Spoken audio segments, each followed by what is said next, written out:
যে কোনো পূজা অর্চনা উপাসনা আচার অনুষ্ঠানে যাতে কোনো বিঘ্ন না আসে তার জন্য সবার আগে গণেশের পুজো করা হয়, কারণ গণেশ হলেন সর্ববিঘ্নহারী মঙ্গলমূর্তির সিদ্ধিদাতা। হিন্দু পুরাণ অনুসারে এর নেপথ্যে একটি গল্প রয়েছে। একবার স্বর্গের সমস্ত দেবতাদের মধ্যে বিরোধ দেখা দিল যে কোন ঈশ্বরের উপাসনা সবার আগে করা উচিত। সমস্ত দেবতাই নিজেদেরকে সেরা বলতে শুরু করলেন।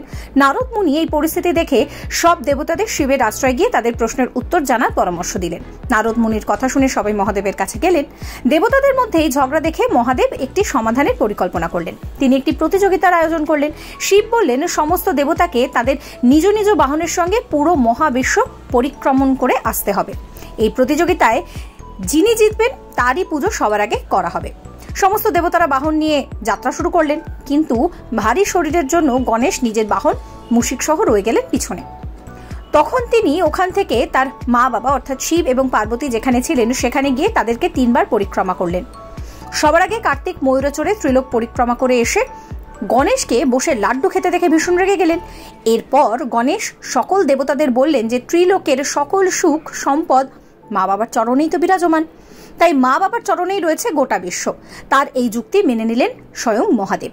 এই তীক্ষ্ণ বুদ্ধির জন্য সেই থেকে অগ্র পুজো পাওয়ার জন্য গণেশের কথাই মহাদেব বললেন। সকল পুজো ও যে কোনো অনুষ্ঠানের আগে তাকে নিষ্ঠা ভরে পুজো করার রীতি সেই থেকেই চালু রয়েছে। Follow for more.